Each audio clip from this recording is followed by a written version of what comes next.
Carroll. This is the premium of the Mobile City Council, Tuesday, September 17th. We have appeals, requests for waiver of the noise ordinance on October the 19th from 6 p.m. until 10:30 p.m. on South Reed Avenue. October the 20th from 10 a.m. until 4 p.m. on McGill Avenue. November 2nd from 7:30 p.m. until 10:30 p.m. at the Bragg Mitchell Mansion. November 2nd from 4 p.m. until 10 p.m. Bayfront Road. April the 20th from 6:15 a.m. until 8:20 in Medal of Honor Park Amphitheater. September 23rd from 7 p.m. until 8:30 p.m. in Langham Park Pavilion. Any issues, Carroll, Woods, or Gregory? Presentation of petitions and other communications to the council. Willie Gaston Jr., the need for police presence at Little League games and sanctioned citywide sporting events. Michael. What is that on? Do we know what is that? What? No, I didn't get a chance. Talking to all of them. Yeah, Well, I think the question was if he's coming to ask about it, have there been any problems that we're just not aware of? it's There's Sean. Ms. Smith. Also, on a request for the Bragg Mitchell Mansion, that's this one.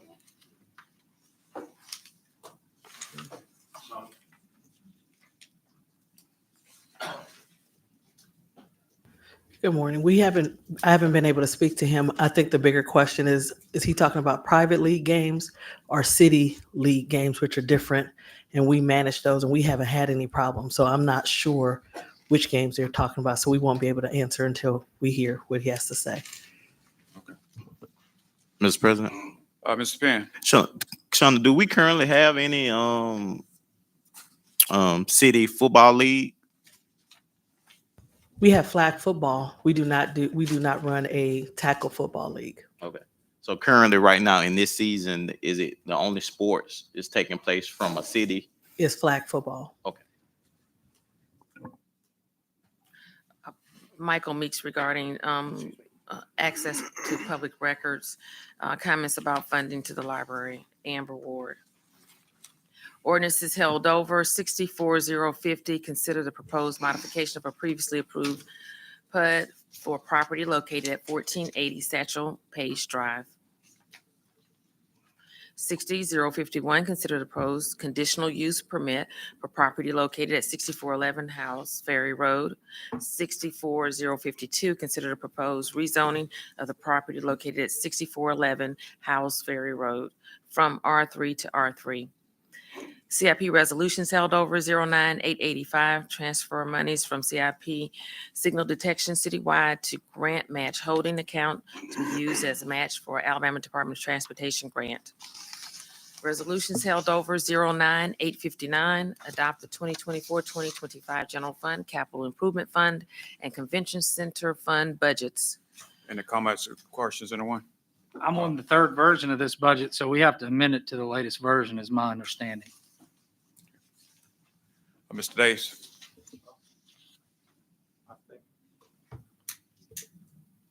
These were administrative changes. I'm not sure they were significant enough to warrant. I don't care, but Well, there were just a couple of changes that came, some updates, just whatever we need to do, yeah, Michael. I don't care whether we. I would think if there's been changes made, whatever the current version is needs to be substituted as an amendment. Yes. Okay. So we just amend it. Yeah. Okay. Somebody just needs to offer it. And Okay. Okay. Thank you.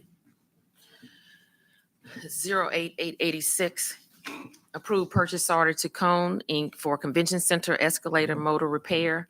08887, approved purchase order to BC Fabrication for aluminum traffic signal generator enclosures for traffic engineering. 08888, approved purchase order to VC3 for annual renewal of data security backup and recovery services. 08889, approved purchase order to Vector Solutions for annual renewal of learning performance management and apparatus software. 08890, approved purchase order to Sansum Equipment for street sweepers for public services. 08891, approved purchase order to North American Fire Equipment for fire hose. 09892, transfer funds from general fund administrative services to capital project fund. Big document storage. Mr. President, Yes, Reynolds. I didn't ask about this one last week, but can somebody update or tell me what the bid stock document storage capital project is for the BIC? What this $400,000 will be used for?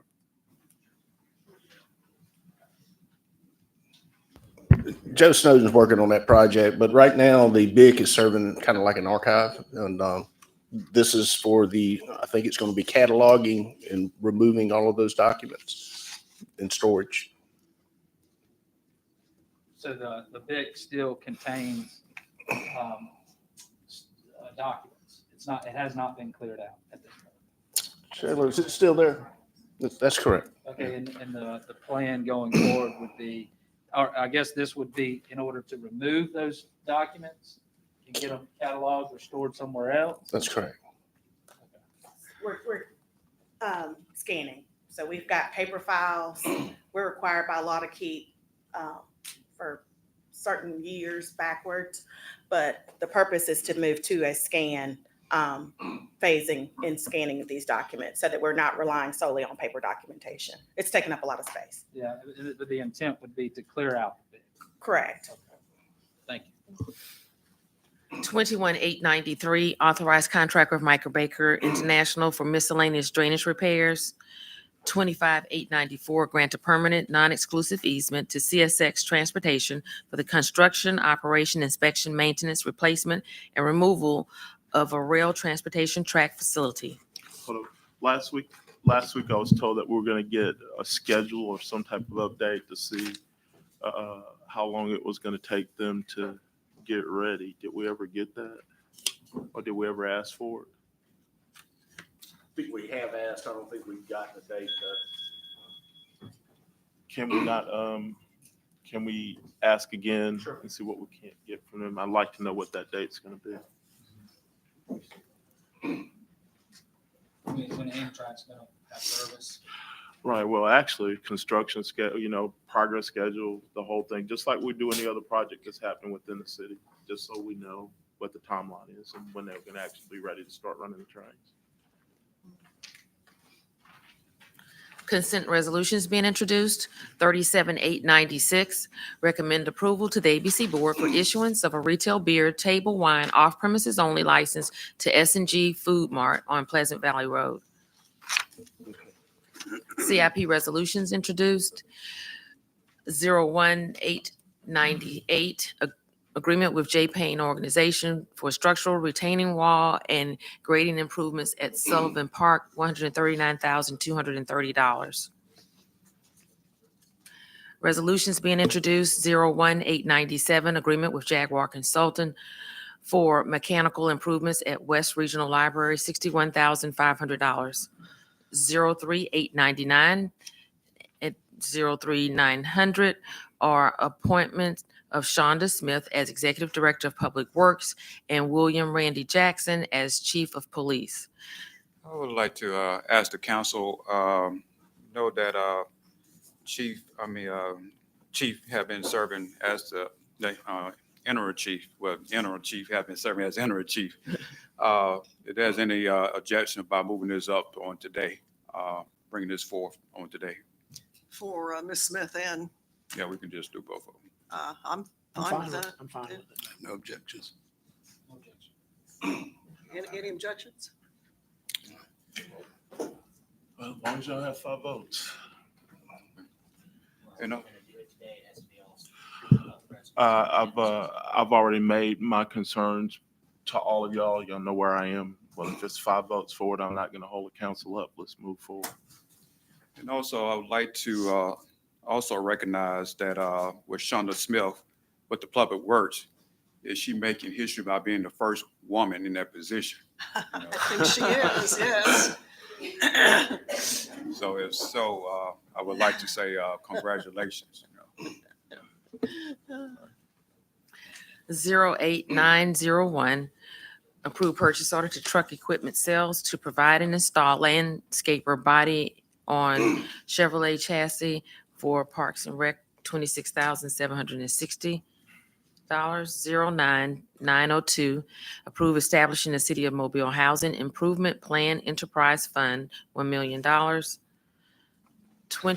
President, Ms. Reynolds. I'm curious how this precisely works. I've read the resolution. If somebody could help me understand this a little bit better of how this is going to work. And specifically regarding, this memorandum of understanding.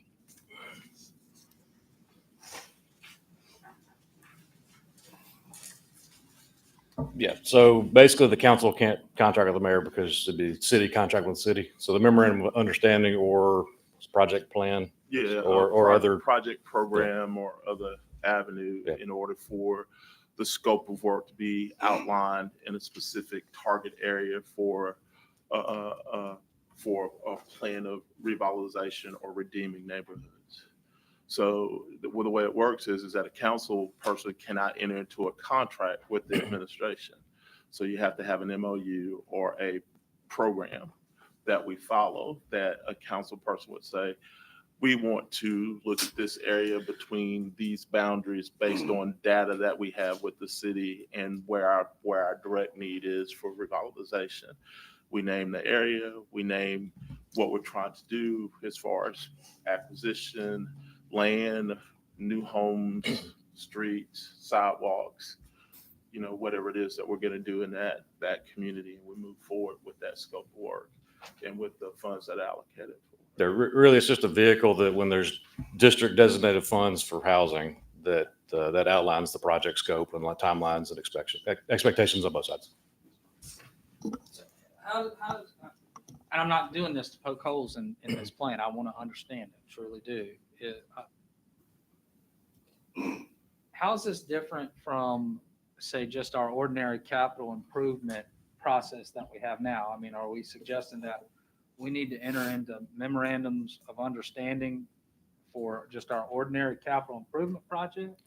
No, it's primarily because housing is very, very unique and personal, and we don't want to veer into fair housing issues, so that you don't have to have every interaction come back to council individually. The program parameters will be set on the front end, and all the other stuff is just administrative procedure. Okay, so on the city council side, who would be entering into the memorandum of understanding? It's any district funds that are restricted to a district. It'd be that counselor of that district. Well, I take exception to that. I don't think any single council person has the ability to execute a memorandum of understanding. I think that's direct. I think that directly is prohibited by state law. Now, I don't have any authority on my own. The only authority that anybody has is vested in the council.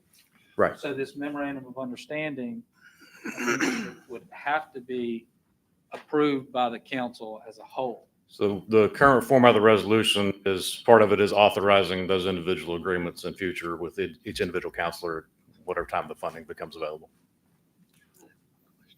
So, all right, I want to make sure I understand. This city council would basically convey all of its authority into one person acting on the city council. Is that what I understand this to be? Per district. So it's based on where the funding is restricted to. So if it's District 2, District 4, 5, that particular counselor will be the one that's designated by the council to negotiate with the mayor on that document. It's the same negotiation process that you basically do with CIP. You go in, you say, hey, I want to work in this area based on what my constituents say. We're going to do sidewalks in this area. We're going to do streets in this area. We're going to do this in that area. Same type of understanding. So we're not doing anything that we don't already do in this case. Except we're executing a document. Well, That's different. We're outlining a scope of work the same way we were doing our CIP. Scope of work in CIP would be, I want to do $140,000 in sidewalks in this neighborhood. Same scope of work. Well, we want to do $50,000 in property acquisitions in blighted properties and shoring up houses over here in this neighborhood. The same type of outline. So the council has that authority. You have that authority to do it with your CIP. So you have your authority to do it within this housing plan. All right. So how does that apply Like I get that's right. That's how we set it up. We have these CIP meetings and we sort of outline our priority and then they go execute. You know, it differs and changes and we're not necessarily involved every step of the way because they're administrating. But for this $1 million that is non-CIP money, is that the intent to take the general fund $1 million that's been set aside and then execute the MOU and now a singular council person is dictating a portion of that, say, general No, fund? the $1 million, Sales tax money. the $1 million is different because it's not council district restricted. It's going to be put into an enterprise account. But the target area is selected based on need, and that need is built out in that resolution. Blighted properties, boarded, not blighted properties, poverty rates, that kind of stuff. And it also establishes basically two sort of examples in here as well that is in District 2 in this resolution as well. Right. Well, those examples were, you're talking about the campground and In the right, Heritage District. in the Heritage District. Yeah. Well, the campground was noted a blighted area. Was it the 2010? It was 2008. I was here when we did it. We had to designate it as a national blighted area. So that's why, it's high on the list of priorities in the scoring system. So that's why it was used. The resolution travels under two pieces of legislation. What is it? 24 dash Economic development and economic development and redevelopment blight. area. Yeah, I can't get the exact numbers right now, but it carries under two pieces of legislation. One is economic development, and the other one is the removal of blight. And those two references to campground are out of convenience, really, because we're working with the District 2 council. Mr. Woods. So I wanted to touch base on, I think, the questions are well founded, and at least in asking the question, but to give color, Councilman Carroll stated correctly, you're traveling under two different pieces of legislation. What you're not traveling under, what makes it distinct from CIP, is that on CIP, you all vote distinctly on a 5-year plan by statute. I mean, that's something we do. We don't have that here. What we're doing is we're creating a very similar process for the HIP, the Housing Improvement Program, to do so. What we're trying to do, the goal is to give each district as much input as legally permissible on what happens in their district without directing the staff. So what the MOU does is it outlines particularly what you as a councilman or a council person wants to see in that district. And then we use the metrics, those 2008, 2010 metrics, to identify what's blighted and what's not, what's an area of need. And so it's not just going into going, I want to pick this. It's a concerted effort to use the numbers, but also listen to your constituents and then not slow the process down. I think one of the things that we were really concerned about was whether or not there'd be a great deal of back and forth, and could we move quickly enough, especially on the capital side, to infuse those monies into the needed areas. And what we're trying to do is use the capital for traditional areas, blight remediation, economic development, just like we talked about. But that $1 million, that general fund money, is focused on just moving forward with strictly the housing component. But we've tried to give you a vehicle to do what it is I think the council and the mayor want to do, which is create more housing, especially in these extreme areas of need. Vice President Gregory then Days. I was just wanting to follow up as far as the MOU. I think I understand that. But when it comes to contracts, things like that, would the full council then vote on those? No, this is modeled on the neighborhood renewal program where it's not. It's pre-authorized for those type of documents. Hold on, but in the bottom paragraph of this, though, it's written in that the council member will have access to see what that contract is before it goes out to the public. You will be able to review it, have a chance if we don't believe it's right to look at it and have an interaction on whether or not we should accept it or not. Let me do. Yeah. There's a secondary part to that. So if there's going to be a transfer, the full count of the capital of the money, you all still hold the purse strings. That's right. So we can sign all the MOUs in the world, but if the full council doesn't get 5 votes to move that money, then it doesn't really happen. Yeah, because I think that was one of the questions, what input does the entire council have on this?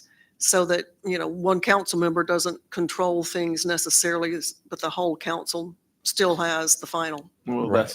that's in the last paragraph. Right. You'll hold those purse strings, and Right. that's what I think Councilman Carroll was alluding to as well. But I wanted to point that out specifically. And I appreciate you talking about the different things that can happen. I was talking to William earlier about, the program and helping people understand exactly what can happen under the program, what kind of projects could be undertaken for each, for citywide, what they would mean, how it would be done, those kinds of things, just to help the general public also understand what it is, that we're trying to do. So I appreciate that, because I told them, kind of a tangible thing. We talk about revitalization in kind of general terms, but for a specific area, what does that really mean? Are we buying homes? Are we making repairs, building sidewalks? All those kinds of things that we just never have enough money to do. So I just think it's a good idea to explain, better what exactly it could mean, for the city, for these neighborhoods. Councilman Day, then Carol. I just want to follow the money. Okay. So this, Jamie, we got two kinds of money. We got the CIP money and just regular general fund money. So the council, every time money was transferred from anywhere in the city, regardless of its source, into this program, that transfer would come before the city council. Yes. Okay. And we would know to what purpose that money will be put within this program. Right. Right? Right. And then let's on the money that is not CIP money, how will it be determined how to spend that money? The 1 That's- million you're talking about, right? Yeah, that's. Well, or there might be more. Yeah. Well, just initially, Yeah, but I'm talking, Yeah. there may be, Right. there may be additional funds at some point down the road that come into this program that are general fund money or capital money or come from the Yeah, federal sure, government or sure. something like that. So the resolution itself builds out the area that's selected as a target area. That's the defined parameters of how to pick the target area. The funding can be spent on a list of potential things, but they're dictated by state law, basically. There's only so many things we can and can't do with funds. So it's, generally anything on the non-capital funds, if it's going to be staffing of the fund, the people working on it. And then the actual hard cost of building houses or getting anything developed to have an end result of having a house that's occupied. And this is anticipated to be a revolving fund? Yes. That's why the movement into enterprise accounts so it revolves. 'Cause Right. housing takes sometimes more than a year and we don't want it expiring at the end of And the then year. we'll sit there in the enterprise account and revolve. Right, Right? right. Okay. And I'm not interested in the city council.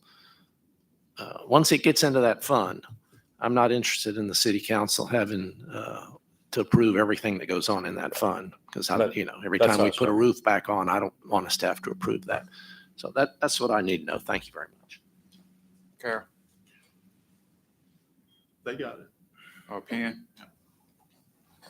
Thank you, Mr. President. Just want to make sure, again, clarity, in reading. Of course, like Councilman Dave states about the two funds, the council's members will also get, from what I'm reading, we will recommend areas that we would like to see approved. Yeah, so if it's capital funds, the council's voting to move the capital funds over, you'd be involved in the selection of the area that you're wanting to do something in. Okay. And then from the administration side, then you can make a decision based on law, state, of what these funds could be able to be utilized for if it qualifies for a certain area. Yeah, part of the design of the MOU or whatever document we have with the mayor's office and the council, it'll be dictating, we can give you the list of things that are possible and you can select off that list more or less, kind of how it's functional. Gotcha. I just want to commend the administration and Councilman Carroll on one for coming together. This is something that we need, of course, in our city and in our neighborhoods. I support this initiative. I think it's very vital that we can find ways to revitalize our communities and neighborhoods. So thank you, Councilman Carroll, and thank you to the administration to come together to come up with a plan to figure out how we can work together to create this change. You, Carol? Well, I'm glad we're at this point. I think I held Jamie hostage. What was that, Wednesday night before the hurricane? I almost got blown away. Held Jamie hostage here. Matter of fact, stayed here and didn't go to the Congressional Black Caucus, and actually held Ricardo for a few minutes and kept him up, trying to keep him off the plane and get a few answers so that we could get to this point. This type of resolution has been a long way coming. It's taken us a long time to get here. Matter of fact, it's taken us about 1.5 years to get to this point to where we can actually do something. Let me also remind you guys, in reading the resolution, it is a pilot plan at the request of the mayor. So if we don't get this exactly right, then we can either amend it, correct it, and start it again. Also, remember that the pilot plan is based on data that we have and data that has been calculated based on need of per district and where and who has the most needs.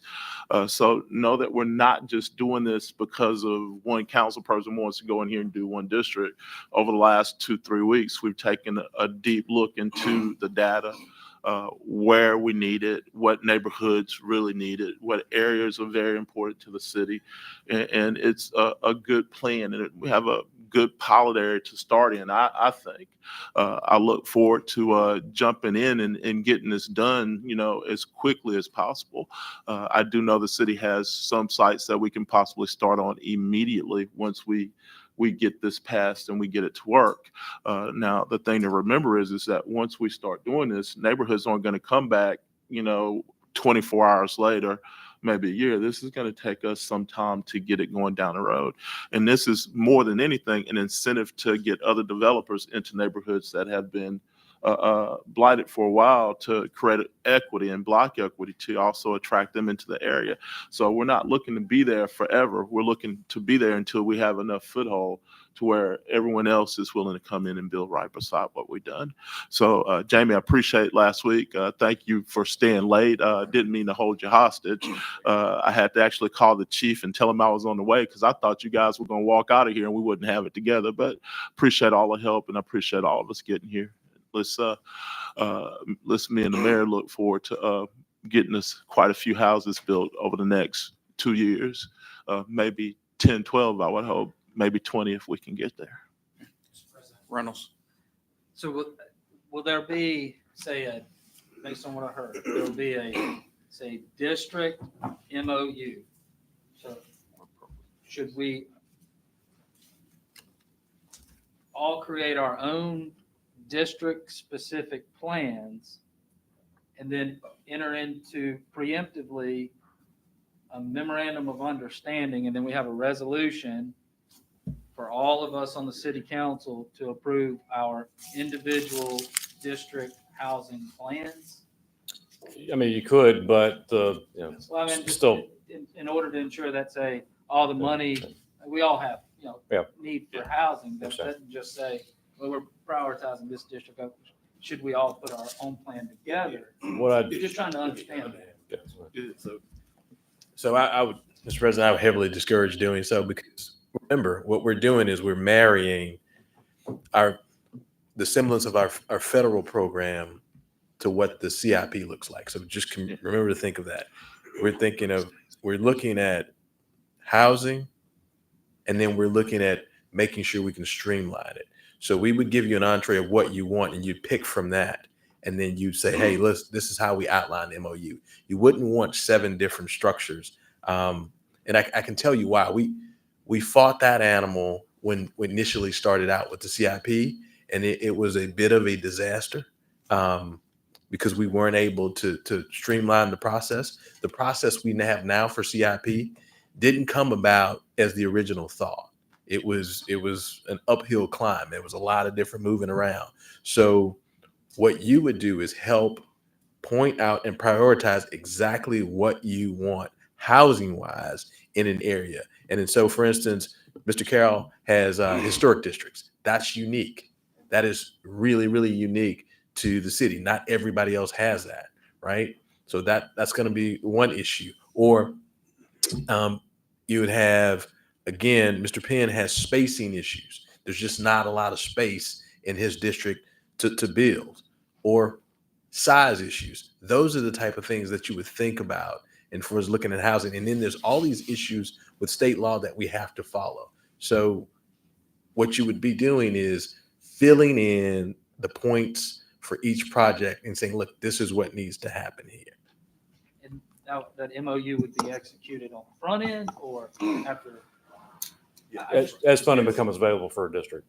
So, and on a practical level, you know, we're likely going to have the $1 million in one target area, because I think it'll run through and not be a whole lot left over. And needs changed on other districts. So you wouldn't necessarily know now what you'd want in that MOU that might be 2 or 3 years from now. All right, and then the enterprise accounts. So would there be, say, 7 different enterprise accounts for this? No, Because this deals with, if it's revolving and say capital funds are put into this program and property's bought, something's built on it, it's resold for a profit or not, whatever, those accounts then go back to the CIP Yes, or the council district. that's right. So segregating those funds, I think, is very challenging. Yeah, so the enterprise account, they'll have sub-accounts for each district, that it'll be kept segregated. There'll be 7 new enterprise accounts. It'll be the one main account with 7 sub-accounts attached to it. So if anybody loads money from a certain district in there, it'll be separated from everything else. It'll be tracked just like you do CIP. All district funds stay in your district. So if there's a sale where you have a return, those monies would be accounted back to your district fund, period, just like we do. They'll stay in the enterprise account unless the council moves it out of the enterprise account. So the revolving fund will go back in your account sub-fund for your district. And then if the council wanted to move it out back in the capital, they could. Let Make sure I understand that. me give you an And example. maybe we need to just have a discussion about this, after this meeting. But I'm not fully clear on how you're using this enterprise account for administration. I mean, it's my understanding there's going to be people hired, there's administrative costs. How you keep those dollars separate between capital funds and operating funds. Yeah, it's actually no different than any of our federal grants. We get CDBG as one lump sum, but we have 15 different categories we can spend on, including administration, that's separated out as a sub-account. That's how it'll function realistically. Yeah, CIP isn't different either. You have 20 different sub-accounts within your CIP. You got parks, you have sidewalks, you have streets, you have all those other things that you use your CIP for. If there's a remaining balance that's left over out of a project, it doesn't go back. It goes to your CIP. So the system will work the same.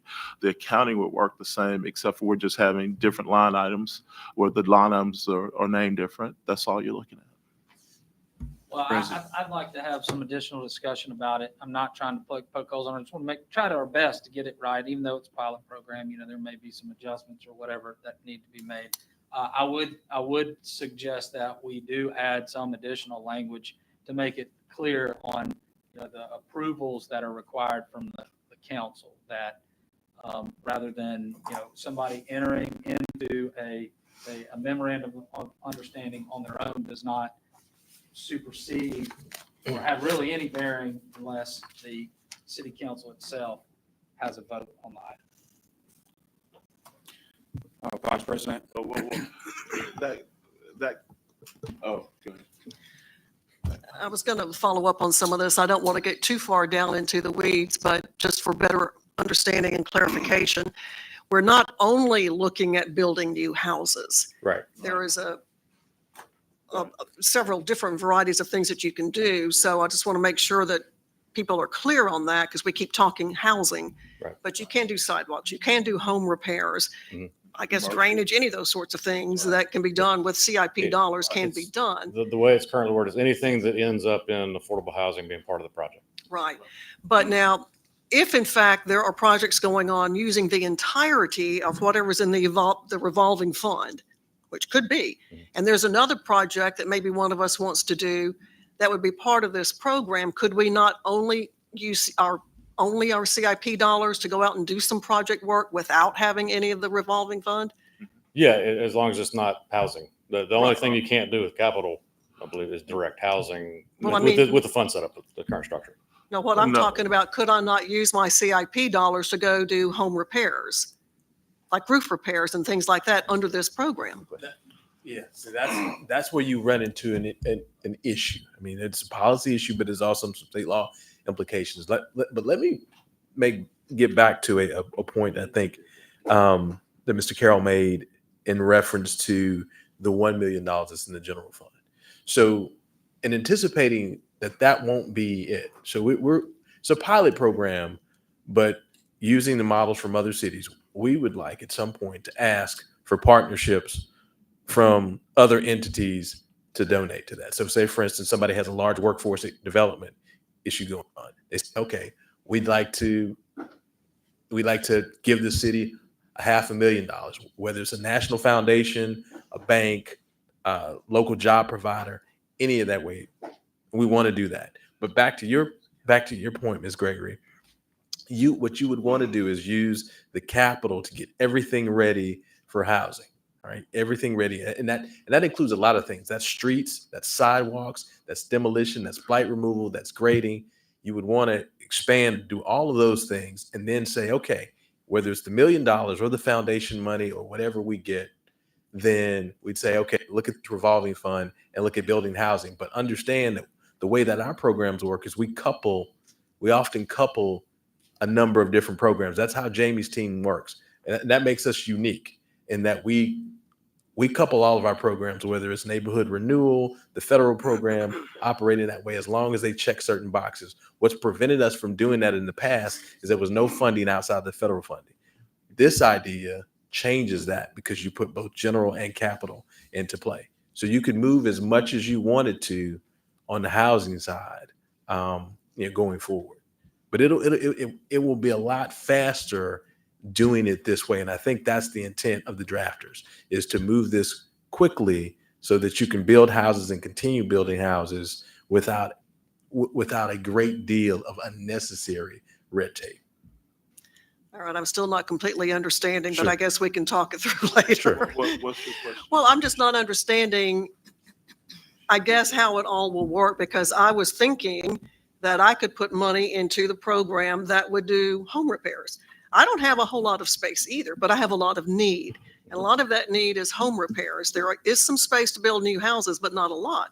Right. So the main question I get is, there's not enough money to get enough homes repaired because there's such a need citywide. So I was hoping I could put some extra funding into this program to put more money into the district for home repairs. Are you talking about homes where people actually Live. Okay. Well, I think when I went back and I did all the research on this, there was an allocation in District 2 for a number of years of $300,000 that was used for just that cause. So I'm going to say, Are you talking about what Levon did several years ago? yes, ma'am. Yeah. And that came, when I went back and researched this, that came directly from CIP. It did. So, Yeah. to answer that, I would say that there are no laws on the books that prevent you from doing what you're asking. Well, I was thinking it would need to be done through this program, though. It gets more complicated if it's capital direct being spent as capital, because state law restricts a lot more on that type of expenditure. It would have to go, that doesn't have those two separate public purposes. So it had to be affordable housing strictly, and there's a couple other nuances within that. Okay, yeah, but I mean, he did use some years ago his funds through a different source to use it, and I think he gave it to a program that he's running. So there's a way to do what you're asking. Well, again, I think we just need to, We can jump. Yeah. we can just Yes, we can. talk it yeah. through and see if we can figure out exactly how to make some of these things work. Yes, ma'am. Mr. Mayor. So obviously, there's a burning desire to, spend money on housing, whether it's repairs or building new housing. Reason this needs to be a pilot program is because there are some state laws and other things that we've never, navigated on this. The idea of taking CIP money, though, and putting it into housing is the long-term objective for the council and the mayor should be to find an independent funding stream or a funding stream to do this and not taking it out of CIP. Our CIP needs even though we've spent tens of millions of dollars on it, there's still, the list is longer than your arm. Okay. And so my hope is that not only will we find a funding stream, and of course the funding stream for the CIP was the penny. I'm not suggesting that we come up with any increase in taxes, but there could be a way to find a funding stream to fund this in the future. But also it gives us a vehicle that we can go to other entities, whether it's foundations, banks, or whatever, and saying, we need you to contribute, into this fund so that we can use it for housing.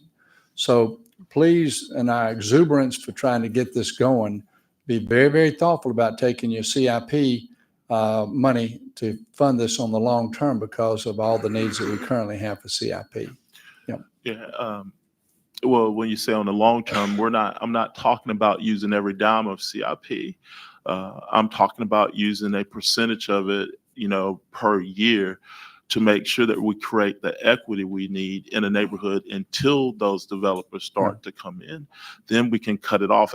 As I've said over and over and over again, we have to have some skin in the game in order to get neighborhoods clean enough for them to even want to come in to see if they can meet their margin. And until someone has done that, we're going to continue to have blighted neighborhoods and neighborhoods that are in disrepair. So we have to put some skin in. How much? Don't know.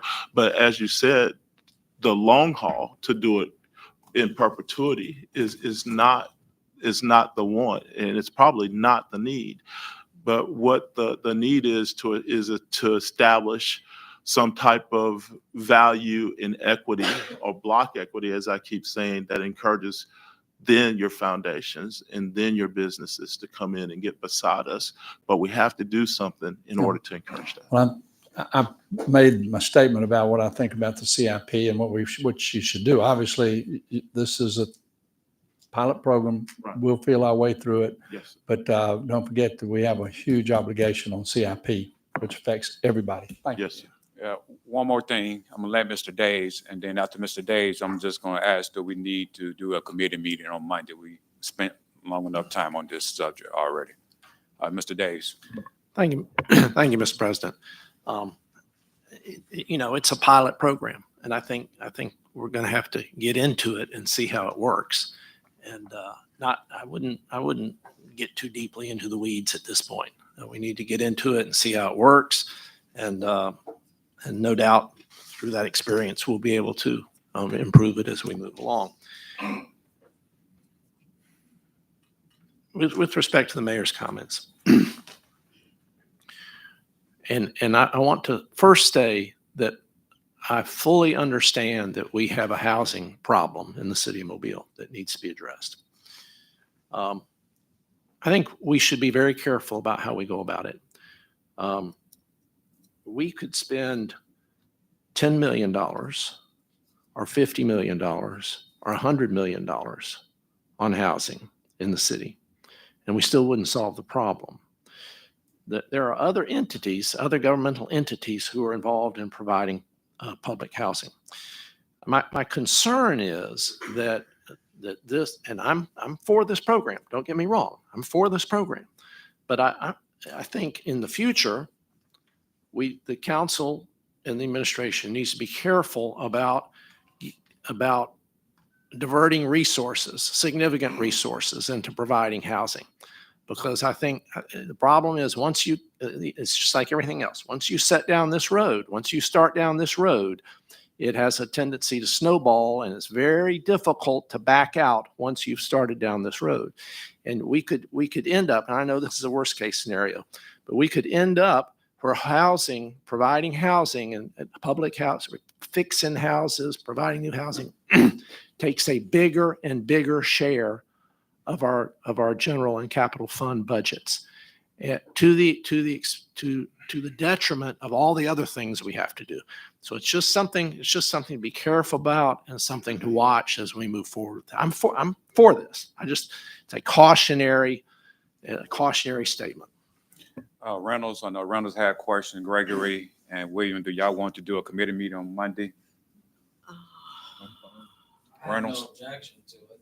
I have no objection to a committee meeting. Yeah, that's, I'd really like to, spend a little bit of time with Jamie to understand this more fully. No doubt about that. Committee meeting, that would be up to you, Mr. President, but I have no objection to it. Gregory, I think I got it, understand. you understand? Yeah. What about you, Corey? Yeah, I understand. Woods, you good? Well, Reynolds, if you can just get with Jamie and work with William, and then we just come back on this Tuesday, okay? Madam Clerk? 21903, authorized contract requirement for postage meter lease for mailroom. 25904, grant a permanent sidewalk and permanent utility easement agreement for North McGregor, Old Shell Road to Spring Hill Avenue. 31, President, Okay. if y'all would like some information on this, I can give you the basics, and Nick is here, he could provide more details, but this is to clean up an area over there that apparently the city thought was theirs, and it really wasn't, and we did some work on the easement, or on the right-of-way over there during the North McGregor project. So we are just kind of cleaning up some language on the books and making everything whole, and the work looks great anyway. So it made a big improvement in the area. It was just some bookkeeping that needed to be done, and we finally got that taken care of. 31905, authorize the mayor to apply, accept, and receive a grant from the Alabama Department of Transportation for Highway Safety Improvement Program. 10% match is required. Announcements. Council? Anyone? Anything from the administration? Okay. All right, we'll see you at 10:30 downstairs.